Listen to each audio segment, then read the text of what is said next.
Hoje eu vou contar o caso do Leandro Bossi, que teve início em 1992. Como muitos devem ter visto na mídia, 30 anos depois dos fatos, na última semana, foi confirmada a identificação de Leandro em uma ossada que está em posse das autoridades.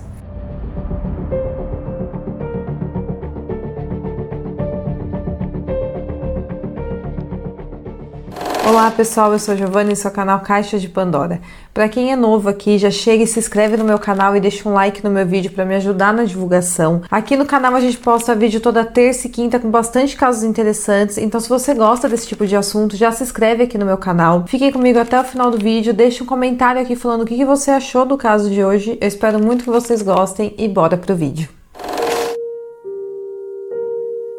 Leandro Bossi nasceu dia 23 de fevereiro de 1984 e desapareceu em 1992 em Guaratuba, uma cidade litorânea do Paraná. Ele tinha 7 anos na época dos fatos. Ele era um menino loiro dos olhos claros com traços europeus. Ele era filho de João Bossi, um pescador, e Paulina Bossi, uma camareira de um hotel da cidade. Leandro tinha um irmão que tinha 15 anos na época dos fatos, que trabalhava como garçom no mesmo hotel que a mãe deles. Seus pais eram separados, então tinha dias que Leandro ficava com a mãe e outros dias que ele ficava com o seu pai. E como o pai ficava dias pescando em alto mar, tinha época que o Leandro tinha que ficar com a Paulina, mesmo ela trabalhando. E como a Paulina trabalhava em um hotel, ele tinha que a acompanhar no trabalho algumas vezes e ficava ali pelo hotel brincando. O irmão de Leandro, Ademir, que trabalhava no mesmo hotel como garçom, tinha um turno de trabalho bem diferente. Ele trabalhava na hora do almoço, ia para casa descansar e depois voltava para o trabalho no horário da janta. Leandro era descrito como um menino normal, que tinha amigos e gostava de brincar na rua, andar de bicicleta, de skate, ficar brincando na praia. E nessa época era muito comum que crianças ficassem brincando na rua com amigos. E como a mãe dele trabalhava, não era sempre que ela conseguia ficar de olho em Leandro. Tinha horas que ele ficava sozinho com as outras crianças brincando, com os amiguinhos dele. Leandro Bossi desapareceu dia 15 de fevereiro de 1992, quando tinha 7 anos de idade, durante um show que ocorreu em uma das praias de Guaratuba. Existe mais de uma versão para o que de fato teria ocorrido nesse fatídico dia. Uma das versões diz que Leandro naquele dia acordou e foi até o hotel onde sua mãe trabalhava para passar o dia ali, como já era de costume fazer. Naquele dia específico, que era um sábado, é dito que o local estava bastante movimentado e por isso a mãe de Leandro teria pedido para ele voltar para casa para se arrumar para ficar no hotel, porque o local estava cheio de hóspedes e ele não poderia ficar andando pelo local sem uma roupa adequada. No dia a dia, provavelmente Leandro usava roupas de ficar em casa enquanto estava no hotel, mas naquele dia ele deveria estar bem vestido no local. Leandro então teria voltado para casa sozinho, porém naquele dia ele não apareceu mais. E no final do dia, Paulina, ao chegar em casa, ficou sabendo que Leandro não tinha nem chegado em casa. Alguns amiguinhos de Leandro disse que viu ele na praia em um show que estava ocorrendo no local e que em determinado momento Leandro não foi mais visto no local. Essa é uma versão dos fatos. Agora a outra versão, que quem conta é o irmão de Leandro Bossi, o Ademir. Ele diz que Leandro ficou no hotel naquele dia até a hora do almoço com eles, onde teria almoçado, e depois disso ele foi para casa, porque o hotel estava muito movimentado. Então, para não atrapalhar o trabalho nem da sua mãe nem do seu irmão, o Leandro não poderia ficar no hotel naquele dia. Então ele almoçou e voltou para casa sozinho, e Ademir e Paulina ficaram no hotel trabalhando. Durante a tarde, Leandro foi visto na praia durante o show que estava ocorrendo no local, e é dito que ele estava na praia brincando e que a praia estava lotada por causa do show. Ademir naquele dia chegou em casa depois do trabalho por volta das 2 da manhã. Paulina já estava em casa e foi então que Ademir perguntou onde estava Leandro, e Paulina achava que o menino estava com Ademir. Por isso ela não se preocupou quando chegou em casa e não viu Leandro lá. Eles então imediatamente ligaram para a polícia. A polícia pediu que eles aguardassem 24 horas para iniciar as buscas. Antes disso, Leandro não poderia ser dado como desaparecido, segundo a lei da época. Nesse meio tempo, a família então decidiu procurar por conta própria Leandro pela cidade. Eles começaram pela praia, porque era onde Leandro gostava de ficar. Até aí a esperança era que Leandro teria ficado na praia brincando, sem perceber que já era hora de voltar para casa. A família procurou a noite toda na praia, que ainda estava cheia de gente por causa do show que estava ocorrendo, mas lá eles não encontraram nada. A polícia, depois de passadas 24 horas, iniciou as buscas por onde ele havia sido visto pela última vez, que era na praia. Algumas pessoas foram interrogadas pela polícia no local sobre ter visto Leandro. Alguns amigos e outras pessoas que estavam na praia no dia anterior disseram ter visto o menino por lá. Como costuma acontecer em casos de desaparecimento, cada pessoa deu uma versão um pouco diferente do que teria acontecido com Leandro. Algumas pessoas disseram ter o visto assistindo o show escondido e que ele havia sido levado embora junto com o equipamento da banda por engano. Outras pessoas diziam que ele havia se afogado no mar durante a noite. Porém, essas histórias não tinham nenhum fundamento e não levaram a lugar nenhum. É dito que as autoridades não deram a devida atenção para o desaparecimento de Leandro, fizeram pouco caso nas investigações e após 2 meses do desaparecimento do Leandro, outra criança com as mesmas características desapareceu na mesma cidade e de uma forma bastante parecida com a que Leandro desapareceu. É dito que o caso de Leandro Bossi não foi tão noticiado na mídia quanto o de Evandro. Evandro tinha 6 anos de idade e também desapareceu na cidade no dia 6 de abril do mesmo ano. O Grupo Tigre da Polícia Civil estava atuando no caso. Eles atuavam em casos de sequestro e costumavam dar soluções para esses casos. Mas no caso do menino Leandro e do Evandro, as investigações avançaram muito pouco e quase nada foi encontrado. Em abril do mesmo ano, um corpo de uma criança foi encontrado em uma mata da cidade com alguns pertences do Evandro. Na ocasião, o João Bossi, o pai de Leandro, foi até o local para tentar identificar se o corpo era do filho ou se era de Evandro, mas é dito que o corpo já estava em avançado estado de putrefação. O corpo foi encontrado sem as mãos, sem os pés e sem os olhos, o que impedia uma identificação mais fácil.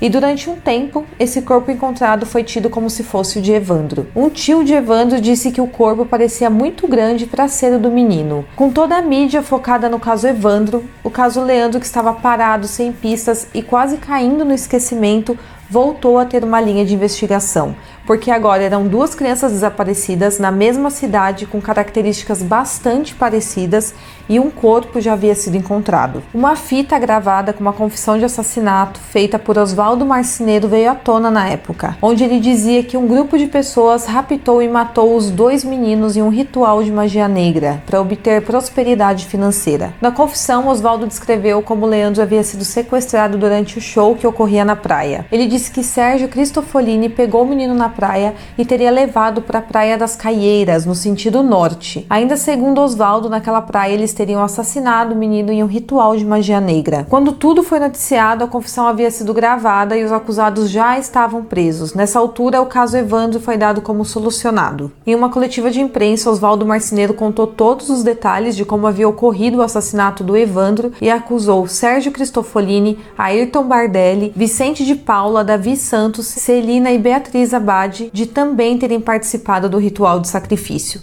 Celina era esposa do prefeito de Guaratuba e Beatriz, filha do casal. Todos confessaram os crimes em áudios e vídeos. O Diógenes, que era tio do Evandro, do outro menino desaparecido, contou uma versão do dia do desaparecimento de Leandro. Ele disse que a luz de uma moto estava incomodando ele na praia naquele dia, e quando ele olhou novamente, viu a mesma moto se afastando. Segundo ele, na moto estava Sérgio com um menino loiro na garupa. Diógenes também acusou as mesmas pessoas que Oswaldo acusou. Ele falou que essas pessoas faziam parte de um ritual de magia negra e teriam assassinado os meninos. Porém, como muitos já sabem, os acusados vieram posteriormente dizer que foram torturados pela polícia para confessarem o crime e que eram inocentes. Na mesma época, Valentina de Andrade, fundadora da seita Lineamento Universal Superior, mais conhecida como Luz, também foi acusada de estar envolvida no caso. Eu contei um pouco mais sobre a seita no vídeo dos meninos emasculados de Altamira. Na época foram feitas apreensões na casa de Valentina. A polícia teve acesso a uma fita de um dos rituais onde um homem supostamente possuído por uma entidade dizia para que matasse uma criancinha. A fita havia sido gravada 4 dias antes do desaparecimento de Leandro, mas a investigação foi inconclusiva e eles nunca foram acusados. Pouco tempo depois, Valentina e sua seita foi acusada de ser responsável pelas emasculações dos meninos de Altamira. Eu fiz um vídeo completo sobre esse caso que eu vou deixar aqui no card para quem tiver interesse em assistir. O corpo de Leandro até então não havia sido encontrado. Em janeiro de 1993, o Mossad ossada, que estava com uma cueca de criança e um par de chinelos ao lado, foi encontrada pela polícia. João e Paulina, os pais de Leandro, reconheceram os objetos como sendo de Leandro, então o corpo foi considerado como se fosse de Leandro Bossi. Porém, através de exames na ossada, foi confirmado que, na verdade, se tratava da ossada de uma criança de aproximadamente 12 anos do sexo feminino. Mesmo assim, o sangue de João e de Paulina foi coletado para fazer um teste de DNA e então foi confirmado que não era compatível com o DNA da ossada. Porém, um fato curioso é que nenhuma menina da cidade havia sido dada como desaparecida na região, e até então ninguém sabia qual era a identidade da ossada encontrada. Para João Bossi, o pai de Leandro, a ossada parecia ter sido plantada no local, porque era impossível a ossada ter estado lá o tempo todo e ninguém ter encontrado, porque próximo de onde foi encontrada a ossada tinha uma casa a menos de 100 metros de distância. Então, se tivesse um corpo lá todo esse tempo em decomposição, alguém pelo menos teria sentido o cheiro.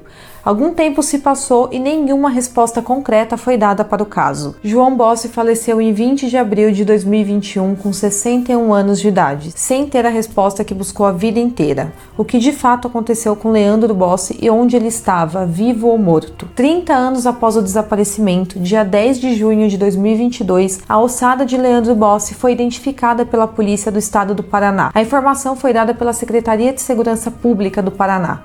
Segundo o órgão, a ossada encontrada tem 99,9% de compatibilidade com o DNA da mãe do garoto. Um resultado que, segundo o secretário de Segurança Pública, tem compatibilidade total com a vítima. Até o momento, as condições e o local onde a ossada foi encontrada não foram informados. Segundo a delegada Patrícia Nobre, do Serviço de Investigação de Crianças Desaparecidas, o Sicredi, esses detalhes só serão divulgados posteriormente. Porém, essa informação de que os restos mortais de Leandro Bossi foi finalmente encontrado trouxe revolta para alguns familiares de Leandro, que acreditam que o desfecho do crime poderia ter sido elucidado na época dos fatos. A maior desconfiança de quem acompanha esse caso e provavelmente também da família do Leandro é que essa ossada é aquela ossada que foi encontrada em 1993 e os exames apontaram na época que se tratava de uma menina. Tudo indica que essa ossada foi parar num cofre do IML e ficou esquecida lá por anos. É dito que o interesse da delegada do Sicredi era que essa ossada podia ser de um dos casos das meninas desaparecidas da época. Ela então ficou procurando por essa ossada e quando finalmente encontrou, ela mandou para uma análise, porém o DNA estava bastante deteriorado.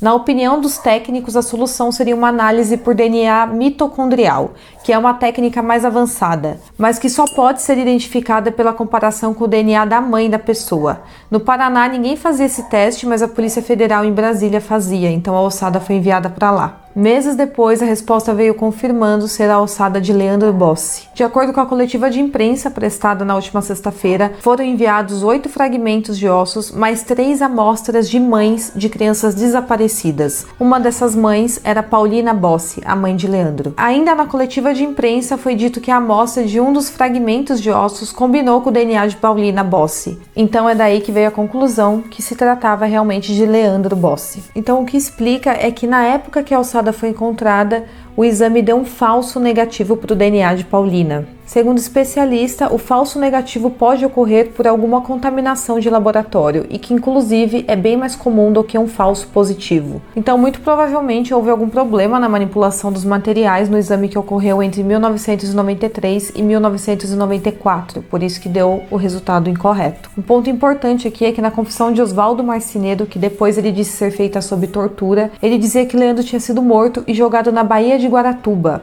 E se essa ossada for de fato a ossada encontrada em 1993, isso quer dizer que a confissão de Oswaldo era de fato falsa, porque essa ossada não foi encontrada nem perto da Baía de Guaratuba. Se tudo isso for confirmado nos próximos dias, é uma possibilidade que toda a história das bruxas de Guaratuba foi uma invenção da época para encerrar logo os casos. E agora, com essa nova descoberta, o que fica são várias dúvidas. Quando e onde foram encontradas essas ossadas e quem teria feito isso com Leandro Bossi? Bom, pessoal, esse é o caso de hoje. Espero muito que vocês tenham gostado do vídeo. Não se esqueça de curtir o meu vídeo, de se inscrever aqui no meu canal. Deixe um comentário aqui falando o que você achou dessas atualizações sobre o caso Leandro Bossi. Eu espero muito que vocês tenham gostado e até o próximo caso.